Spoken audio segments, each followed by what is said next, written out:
Sunday Baroque Conversations is made possible by the Friends of Sunday Baroque and is produced at WSHU Public Radio in Fairfield, Connecticut.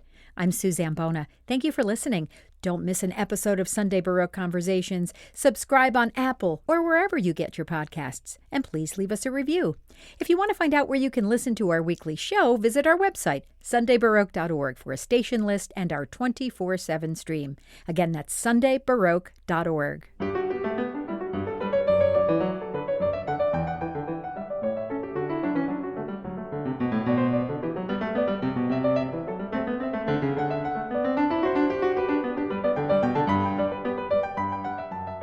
The Complete Bach is an ambitious commitment to present live concerts of all the known compositions by Johann Sebastian Bach over an 11-year period. Music Worcester in Worcester, Massachusetts kicked off this project in 2024 and plans to continue through March 21st, 2035, which is the 350th anniversary of Bach's birth.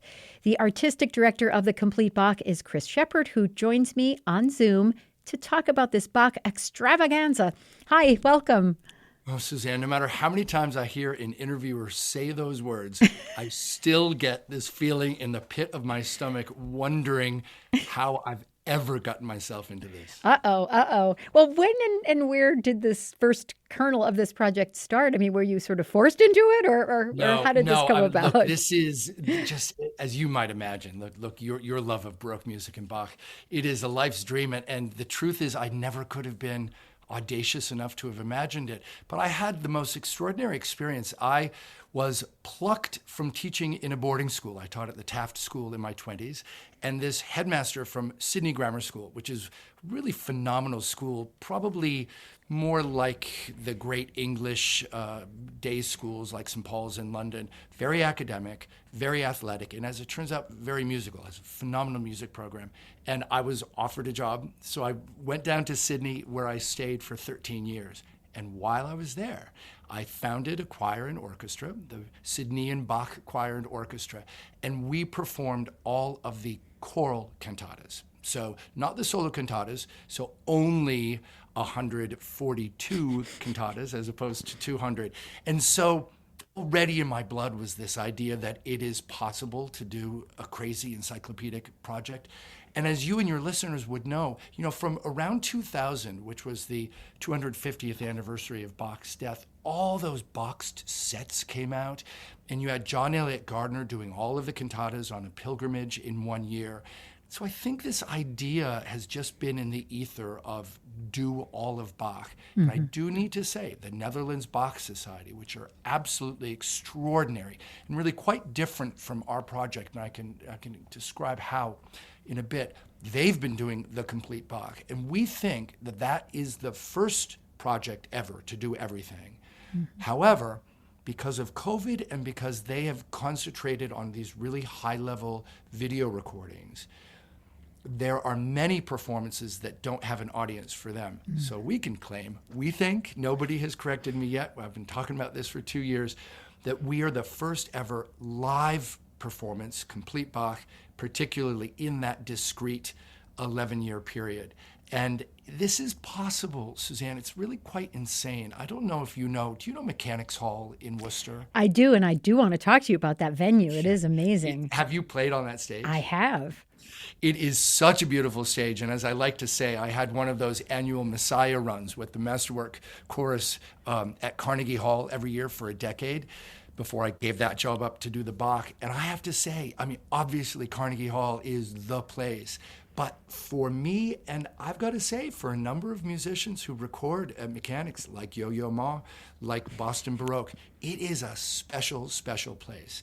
So because of that hall, and because of Music Worcester, which is the oldest one of those music festivals that became concert producers in America, we were able to marshal our resources and think, hey, this is possible, and it's possible in Worcester. And quite frankly, it's possible in Worcester in a way that it couldn't be in Boston or New York or Chicago or LA, because they're really expensive. The venues are so expensive in those cities, right, and you're competing in a much more difficult landscape. So Worcester's the place, baby. That's what we like to say about Bach and Worcester.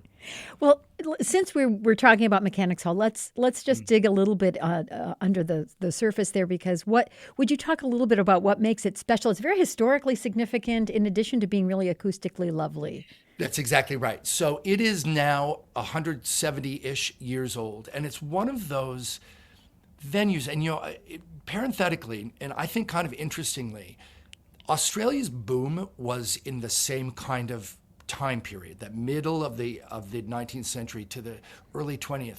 And in that period, and also there were big industrial cities in England that were the same. And they built these halls that are essentially rectangles. And I think that's really pretty important. They didn't reinvent the wheel. So Mechanics Hall is one of those. It's a rectangle with a phenomenal hook organ at the front of it, and then a balcony that goes around. And there's just not a bad seat. It's also really important because very important people spoke there. It's a little bit like the Cooper Union in New York, that you had Abraham Lincoln spoke there, Frederick Douglass spoke there. It was a center for oration, even more in a sense than for music. And it has just been beautifully restored about 40 years ago, after having been a roller skating rink, among other things, and it held prize fights. And then it is now doing what it's meant to do, hosting some of the great musicians from America and around the world who are now playing Bach. Yeah.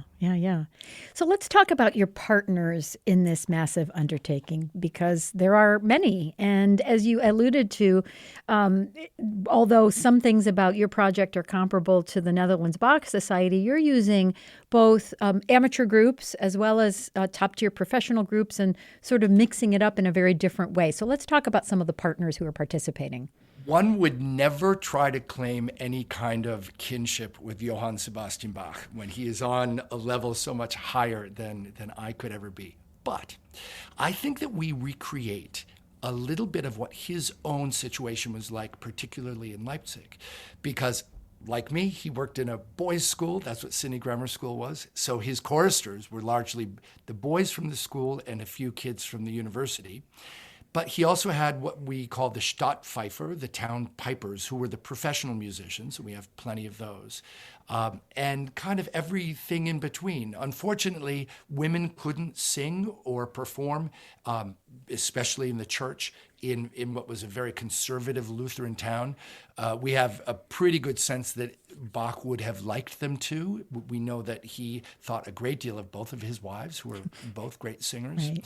And so we recreate that sense of almost family music making by involving my choir, the Worcester Chorus, many choruses. There are great choirs, community choirs, church choirs, children's choirs, college choirs in the greater Worcester area. So they are part of what we're calling the Bach Collective. But if you think of these rings that go out, with every year we just go another ring out. You and I live in Connecticut. We're going to have Connecticut choirs performing. Mm-hmm. To represent perhaps the court singers that Bach had throughout his career, we are using Concora, which is a professional choir that I conduct from Hartford. They're just really wonderful.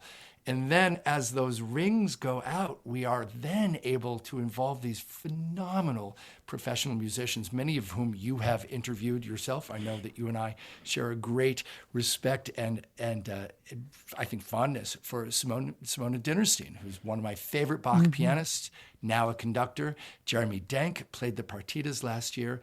Ian Watson, who was a continual player on that John Eliot Gardner pilgrimage back in 2000. He's now associate with H&H in Boston. He has come and played. He's been a longtime friend of Music Worcester. Vladimir Fung played the cello suites, the youngest professor at Juilliard. Emmy Ferguson, I can announce, we can break the news, another flute player. You would know her. Mm-hmm. She will be doing a concert of sonatas and partitas next year. Vijay Gupta. I mean, these are just wonderful, wonderful American artists, not to mention the Sebastians are coming to do the Brandenburg Concerti this year. H&H did some multiple harpsichord concerti last year. We have a really special relationship with Emmanuel Music in Boston. They have been doing a cantata a Sunday for over 50 years, and they are a major player. And I will now draw breath, but that's pretty exciting, right? That the Yeah. idea is that we want Bach to belong to everybody at all levels, from amateur kids to adult kids to professionals, running the gamut. Yeah. And I love that. And the other thing I love is sort of the other side of the stage, which is that this is not just a, like a dry scholarly symposium. You've actually included both period and modern instruments. You've planned some multimedia and multi-genre kinds of presentations with dancers and actors and even some jazz interpretations and arrangements of Bach's music. So I'd like to know why, first of all, and also what do you hope that will illustrate? And I have to assume that this is one of many wonderful ways to bring in other people who may not necessarily know much about Bach or his music. It's sad to think that those people exist, right? But Suzanne, this is, I think if I am anything, like, yes, I'm a conductor and yes, I play keyboards, but I think at heart, I am a Bach evangelist. That for me, coming across the music of Johann Sebastian Bach when I was an undergraduate at the Hart School in Hartford and then at the Yale School of Music, every time I encountered his works, my life was enriched. And I just have to believe, that's the heart of the evangelist. I have to believe that if I can share that message with other people, their lives will be enriched as well. And sometimes you need a way in. And that's why, jazz is actually a really natural fit for Bach's music because of the improvisatory nature of it, because the basso continuo, which is cello and harpsichord, is no different from the rhythm section of piano and bass. And so there's a natural affinity and collaborativeness there. Also, you think about, Simona went on tour many times taking the Goldberg variations with dancers.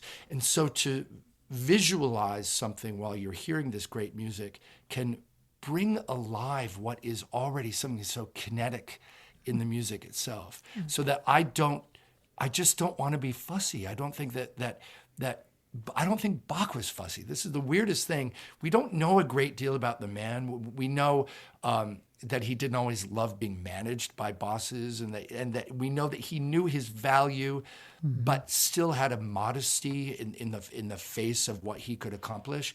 But we also know that he was paid in beer, and so he probably liked to drink. We know he was really close to his family and loved those extended family reunions. So if we can grab onto a little bit of that come together nature of the music of Bach, I'm happy to do it. And then for specialists like yourselves, and I imagine many of your listeners, I also love being at the nexus between period performances and the use of modern instruments, which weirdly has come back a bit into vogue.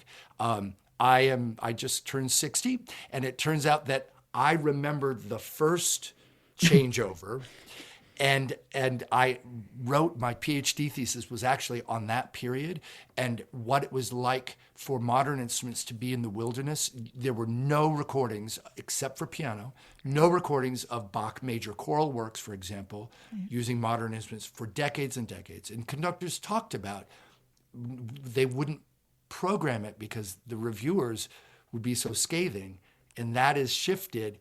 And it's just interesting. Let people choose. I know I love period instrument recordings, love them. And yet I work with modern orchestras more often than not. Why shouldn't they get to play this music? Absolutely. Yeah, I wholeheartedly agree. And we can all have our favorites and still allow other people to have their favorites. May I ask, who is your guilty pleasure of old school modern instrument Bach players? Like, are you a Glenn Gould person? Not so much, actually. Who would I say old school? Gosh, I don't know. I don't think I can commit.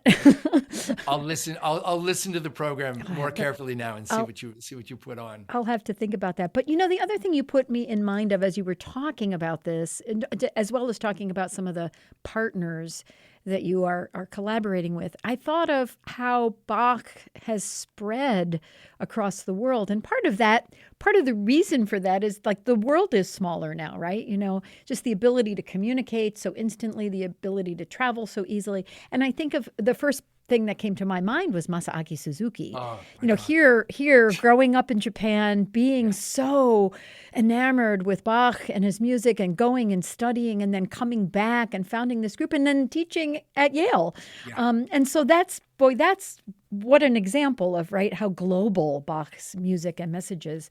Absolutely. So, which, by the way, if I can just jump off that, when people ask me, okay, so what is it that makes Bach's music so extraordinary? There are several things, but one of the key things is that he merges those three trends: French music, North German music, that very staid Lutheran style, and Italian music perfectly, in a way that we see again in Mozart half a century later. And so the weird thing is that that's part of the portability of Bach, is that it is by its nature synthesized, cosmopolitan. mm-hmm. Yeah. And I love Suzuki. Oh my gosh, his performances are just extraordinary. Absolutely. Absolutely. And what a lovely, humble, and brilliantly talented man he is. So this kind of a project is not something you can do on the fly. And as I've thought about just the magnitude of it, I imagine, and maybe I'm completely off base here, but what I'm imagining is almost like when one is putting tile in or something, where you have to kind of like measure it out and put the plumb lines. And, I can't imagine this is something you could even in any wildest dream try to do on the fly, that you have to have a scaffolding to have this unfold in a way that is logical and thorough, because obviously you're trying to do it all. So can you give us a little peek behind the curtain about how that has come about? Well, I'll tell you something. The great gift for this project is what I did in Sydney, because the hardest thing about formulating the plan, it's a shame I don't have 12 fingers, because there are 12 concerts a year. 6 of them. And I've got to say, as much as I know about Bach, when I sat down to figure this out, even I was a little surprised. 6 of them are cantatas, 4 with choir. So imagine that each of these concerts is, except for the huge, like when it's all 6 partitas, all 6 cello suites, those are longer concerts. But we're aiming for about 90 minutes, so 3 cantatas per concert. 4 choral, 2 solo cantatas. That's already half the concerts. Then throw 1 other in that's like a major choral work. So I'm really lucky because that's my repertoire. And I have the spreadsheet already. I mean, I move it around. I'm not doing exactly what I did in Sydney, but at least I have the spreadsheet that tells me which concert needs flutes, because you don't want to hire. I mean, and by the way, Bach had to think about this as well. Exactly. So many of his memos are about money. So I'm not ashamed to say this, that if you're going to hire a wonderful flute player, well, you don't want them playing 1 cantata out of 3, because then you hire them 3 times, if you know what I mean. Mm-hmm. So that's actually really one of the most nuts and boltsy elements of the project. And then after that, 3 keyboard concerts a year, split between piano, harpsichord, and organ. And then 1 orchestral, which is almost always concerto. And then 1 which is just chamber music, like the Art of the Fugue musical offering. Mm-hmm. So yeah, it is like tiles, but oddly enough, as soon as you get past all the choral music, it does sort of generate its own lists. Yeah. But ask me again in year 7 when I'm panicking, I have everything ticked off, and I'm like, wait a minute, who's going to do all these little, there are a ton of little keyboard pieces, little organ pieces. But we'll get there as we get there. So it's not necessarily all sort of laid out. It's still kind of filtering in. Yes, and I thought I would do it that way, but let me tell you something. The weirdest thing about it is, Suzanne, you can't, for really big name people, you can't approach them and say, will you do this piece in 6 years? Right. And then otherwise, the other thing is you can't approach a major pianist and say, would you do Well-Tempered Clavier Book 1? Because they either have it in their rep or they don't. Right. Like there are a lot of people who play 3 partitas, but not 6 partitas. So much of this is actually based on the conversations with performers and their managers and agents, and that slots in when it slots in. Like, we were lucky that the Sebastians have the Brandenburgs ready to go, because you want to do the top 10 in the first couple of years to bring the audience in. Yeah, so I learned very quickly, don't plan detailed early, or you just are gonna get painted into a corner. Right. So you raised a really good point. I hadn't really thought about that, but yeah, there might be somebody who will do like 3 of the partitas or whatever. And then have you thought about possibly the contrast of like 3 of them on piano and 3 of them on harpsichord, or, in the same concert? I would definitely be open to that. When I was at Yale, Rosalind Turek, who is one of my favorite old school performers, and who was quite ahead of her time back in the day, she would do Goldberg's on piano in the first half and harpsichord in the second half, or vice versa, which is a real, as a keyboard player who plays both those instruments, I have to say it's a real tour de force. You sort of have to get your head and hands into a different position. You just gave me a great idea. I think I might think a little more about that. We are definitely doing concerts where we present both, just not everything all at once. So that we will have a concert later this year. For example, Fred Jodry, who is a big harpsichord and organist, more on the period side, play the French overture on the first half, and then Chris John Imperio, a Worcester-based, really, really fine pianist, is going to play the Chromatic Fantasy and Fugue. So these are 2 major works, but on piano in the second half, and just let people decide. Like you said before, let them decide. There are things that are advantageous about both strands of music making. Right. Yeah, I agree. It's very, for me, it's very much opinion. And we all, we like different foods, and we like different clothes, and we like different types of vacation. So why would we not like different kinds of music? Do you remember, though, back in the 80s and 90s when you couldn't really say that out loud without being scolded? Oh, yeah. I've been doing this show for over 38 years. And yeah, in the early years, absolutely, people would, and actually it's interesting because I hear it from both sides. So I play only modern flute. I've tried to play Baroque flute. It is a very different instrument.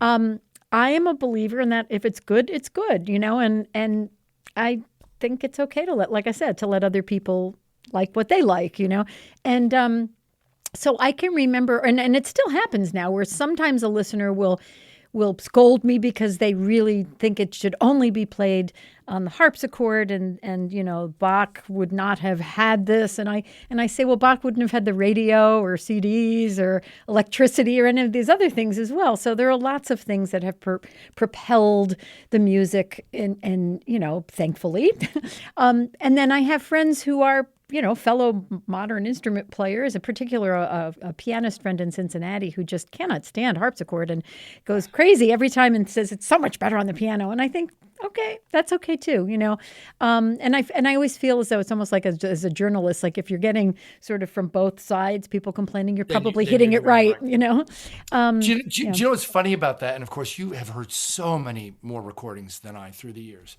That this is, again, to answer the question, why Bach? What is it that makes Bach such a genius? I think that music at the beginning of periods, at the early Baroque, at the early classical, those do not necessarily transport so easily to other idioms. And I always use the example of Monteverdi. As a choral person, I love the Vespers. It doesn't speak the same way on modern instruments as it does on period instruments because it was so idiomatic.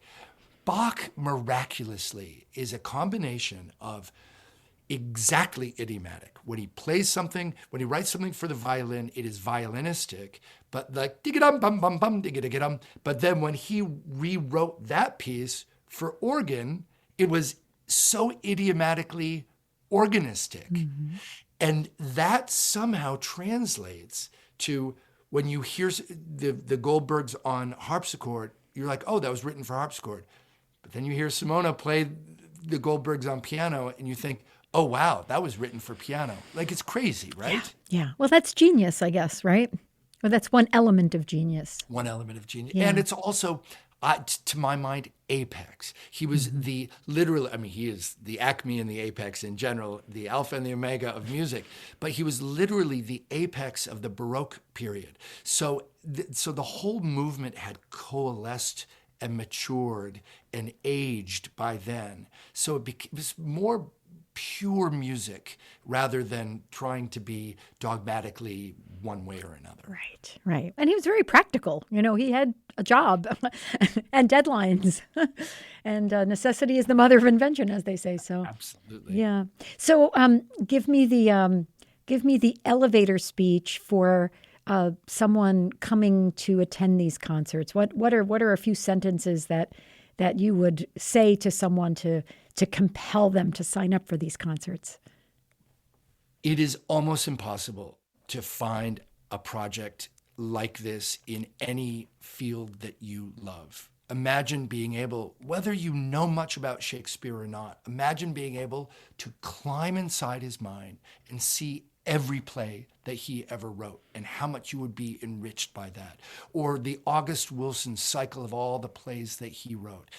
Choose any field. Imagine seeing every Leonardo piece of art within your lifetime. That's what this project is. It is so rare to be able to get totally inside the mind of such a capacious genius. And you are yourself transformed by that genius just to be a part of a project like this. I just think it's remarkable. I'm so humbled, and I still pinch myself when I'm not waking up at 3 a.m. thinking, what have I gotten myself into? Well, it's great, and I'm looking forward to attending myself. I have been speaking on Zoom with Chris Shepard, the artistic director of the Complete Bach project being presented by Music Worcester in Worcester, Massachusetts. Thank you so much, and good luck. Thank you, Suzanne. You'll have to come up to Worcester and see some things. Absolutely.